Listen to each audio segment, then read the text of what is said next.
Hey guys, it's been a long time. It's been a couple months actually since I've posted a review. I know there might actually be some people wondering where the hell have I been for the last 2 months. Well, make a long story short, uh, I kind of just took a break. um, that's mainly what happened. It was no particular reason. I just needed to take a break from this. I was exhausted. Not from going to see movies. I mean, that's stupid. Why would I be tired from seeing movies? I mean, I'm just seeing movies. Um, I just have had a lot of work, a lot of personal stuff going on. I've right now, if you're watching this, you might notice there is an echo. I know I have an echo problem. I have a new hardwood floor in my apartment. I apologize if it's annoying. Just had to deal with it, I guess. I don't know what else I could do with it unless I get new audio. I've had issues like I've had a car wreck. I got in a bad car wreck. I'm fine, no injuries. Luckily, the person that I hit was fine too. And ironically, on my way home from the theater, there was a wreck in the same fucking spot that I had my wreck. I don't know how the fuck that happens, and it was just as bad. It was really bad. My car wreck was really bad. I'm lucky to be alive, and unfortunately, it wasn't my fault. But I have a new car, bigger car payment. Uh, uh, you know, Had holidays, normal. I've been working nonstop, and luckily, right now, my schedule's gonna kind of change here, and so that's why I decided I'm gonna start coming back doing reviews. I think I just needed a break after the month of October, where I was doing like I don't know how many like 19 horror movie reviews in one fucking month. I I'm not doing that again. That was way too much. Like with my schedule and how it was at that point, I really overdid it, and I that was my fault. And I was like, I just needed a fucking break. I've been seeing a lot of movies. Uh, I saw The Menu, which I fucking highly recommend. Go fucking watch it. Strange World, a movie that yeah, I was probably one of the few people that saw it, but it it was a movie that had a lot more controversy and was just an okay movie. Bones and all, that was a disappointing movie. I did not like that movie as much as I thought I would. It was not as good as I just didn't care. Devotion uh, was another really high, surprise for me. That was a movie that nobody saw, but was really good and really fucking solid war movie. Um, she Said, which was a really good movie too. Violent Night, which I fucking loved. Really, really loved. I thought that was a lot of fun. Uh, Avatar, which is a piece of shit. I saw a new Avatar. I might be in a minority, but it's a 3 hour piece of shit that I'd rather watch paint dry than ever watch that again. Uh, New Puss in Boots I thought was funny as hell. The new Whitney Houston movie was okay. And I might be a minority. I fucking love Babylon. I fucking love Babylon. I don't care what anybody tries to tell me. That movie was fucking great. That was a much better 3 hour movie than Avatar ever fucking was. It just was. I was never bored while watching Babylon. I was bored while watching Avatar. So yeah, that's kind of my reviews in a nutshell. So like I could go on about for days. Like I said, I'm gonna be doing. My goal is from this point forward. I'm gonna start. I see every movie that comes out. I saw literally 99 movies by the end of 2022. I was only one movie away from 100. I'm fucking pissed.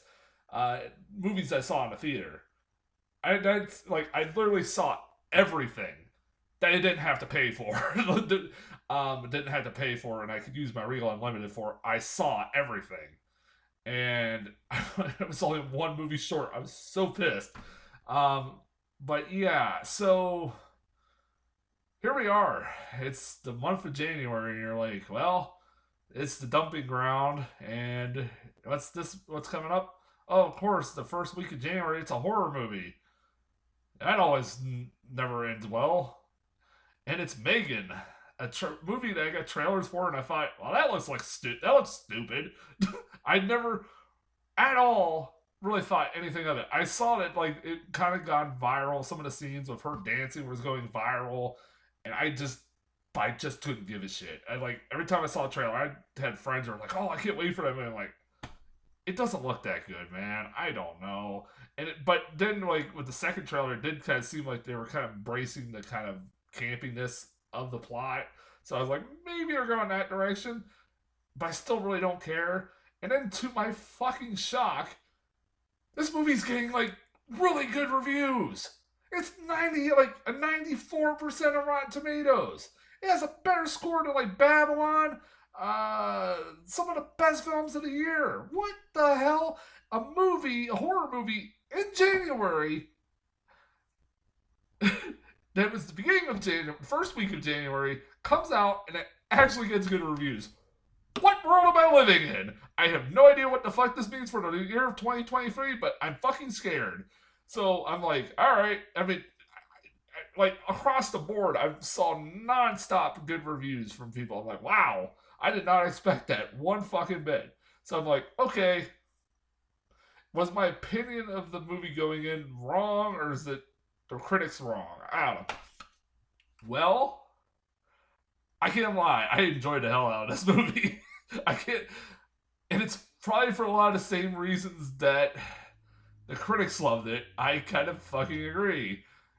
This movie is a blast. I'm not gonna lie. It's not flawless at all, but it is kind of a fucking blast. I did laugh. I had a good time in this movie. And one of the problems I have with this movie is like, well, they keep talking about how campy this is. I don't know how entirely campy it was supposed to be, because there are scenes that I'm not sure that I was legitimately laughing at, that I was not sure if I was supposed to laugh at. And I don't know if that's a problem, but I still, even despite that, like, I had a fucking ball watching this movie. From like the opening to this movie, like had me right at the beginning. Like, had the funniest opening to a horror movie since Halloween Ends, where this little girl and her parents are in a. Oh, first off, there's like an advertisement for this freaky looking like furry animal robot that this company creates that no one in their fucking right mind would buy. It's terrifying. And it's the new craze. And then they cut to this little girl and her parents in this car. And the girl has this toy in the car with them while they're driving through a snowstorm to go to a cabin in the mountains. And I don't know how. This scene makes no sense to me. So this scene just set the tone for me for the rest of the movie.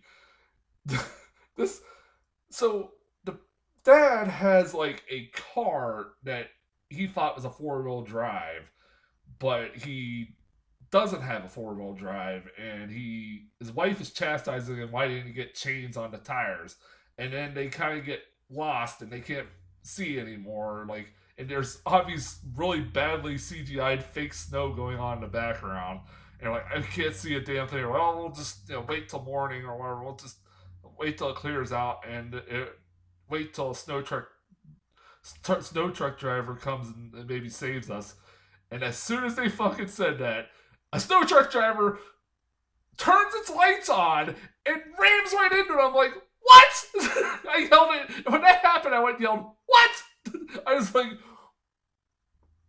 so the snow truck driver turned its lights off, didn't see them, pounded right into them. Man, that's a fucking that driver's that snowplow driver's probably gonna be in jail for the rest of its life. God damn. So I'm fucking cracking up, and I'm like, all right. And then like you get introduced to characters. I love Allison Williams. I thought she was great in this movie. I thought she was great in this movie, but her character is like the worst parent I've ever seen in a horror movie. That's saying something.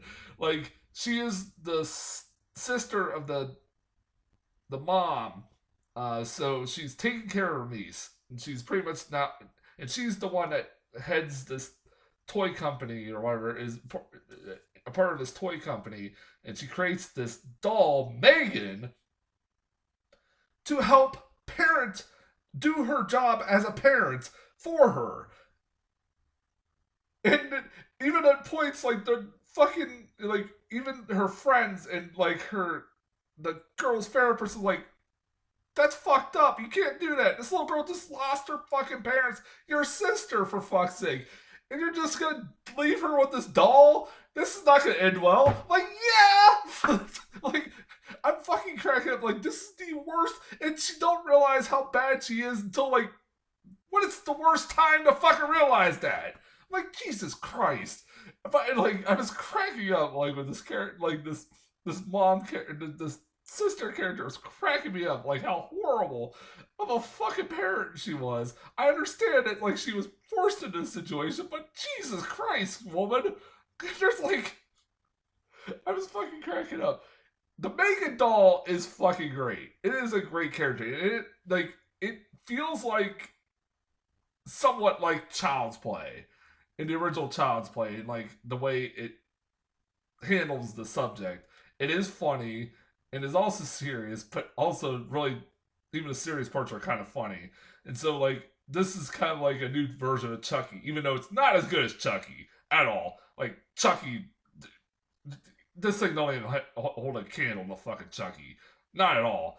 But I mean, it was like it's entertaining, and the deaths are pretty entertaining that happen in this movie. Even though the trailers kind of give away a lot of the deaths in this movie, and they're all PG-13 to death, so you don't really see much blood or gore. There's no gore.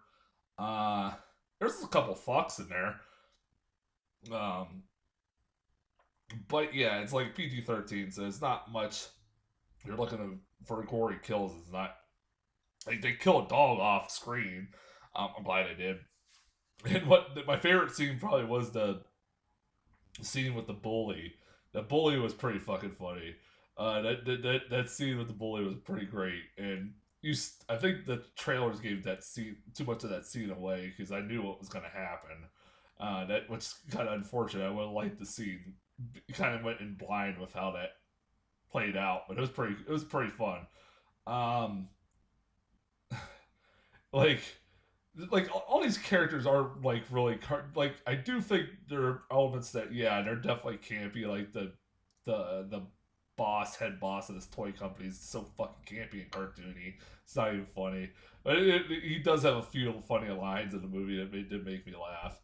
uh I did feel like this movie had a uh towards the end had a really kind of great like great setup to like a really awesome finale, and it didn't deliver. I thought at one point the toy was gonna she was gonna go mad and kill a bunch of people. If this was a R-rated movie, that would have happened. But it, like kind of without getting the spoilers, but it almost set up like a last act. If it was an R-rated movie, it would have been a bloody, gory fucking mess, and it would have been awesome. But because it's PG-13, they kind of didn't do that. I thought they had a really missed opportunity. I'm sure if they want to make a sequel, to make a sequel for fuck's sake. Well, they kind of do sequel bait it a little bit at the end. Uh, One of the most unrealistic fucking things in this movie I did laugh at that I thought was the most probably the most unrealistic. Honestly, it was the most unrealistic thing was when they so when they her boss, the girl's boss, gets a hold of this doll that she created for her niece. He wants to obviously market this and put this out in the stores. You know what the fucking retail? They actually say what the retail price for this thing would be. You know what it is? $10,000. What? In this economy, you're gonna tell me that people are gonna buy a life-size robot for $10,000 for their kids? Fuck you. That is the most unrealistic fucking thing in this movie. I laughed my ass off at that. Like I said, I really did dig this movie. It almost sounds like I'm complaining about this movie. But I had a lot of fun. It's stupid. It is a stupid movie, but it's a fun stupid movie. That's the best way to put it. Um, and I had fun with it. It's predictable as hell. I wish if it would have been maybe rated R and had more gore or whatever, it might have been it might have like made it even a little bit better. I wouldn't say the kills are horrible or anything. It's just like I think that would have been made it just a little teeny better. I bet you there's an unrated version. I bet you this movie was supposed to be rated R and they cut it down because fuck you. Um, like honestly, some of the trailers I got for this movie, in front of this movie, were better than the movie actually itself. That's not, you know, the, dissing the movie itself, but I got the new Evil Dead trailer, which I'm a big Evil Dead fan, and I'm like, I have my reservations about it, but it'd probably be pretty good. It seems like they're trying to go in a different direction with this, while also being a true to the Evil Dead movie. So we'll see. I love the trailer for Renfield. I fucking can't wait for Renfield. Nicolas Cage is Count Dracula. Fucking sign me up now. That looks like a lot of fun. And that's a bit rated R too. I was actually surprised. It Knock at the Cabin. I finally got a second trailer. I'm interested. What kind of M Night Shyamalan we get? Do we get good director M Night Shyamalan like Sixth Sense and Unbreakable and Glass? Not Glass. What was it? Split. Or The Visit. M Night Shyamalan, or do we get like hilariously bad? What was that movie? I saw, fucking Old. Oh my god, I wish I reviewed that. That was the funniest fucking movie of 2021. Old is one of the dumbest movies I've ever fucking seen. I still love that movie though. And like that's one of my favorite M Night Shyamalan movies, honestly, he's ever fucking made. That was so dumb, but like I want to like I'm interested in what like I'm interested in Dave Bautista playing like a villain. Like Dave Bautista can pull off a villain. It's like he's a big motherfucker, dude.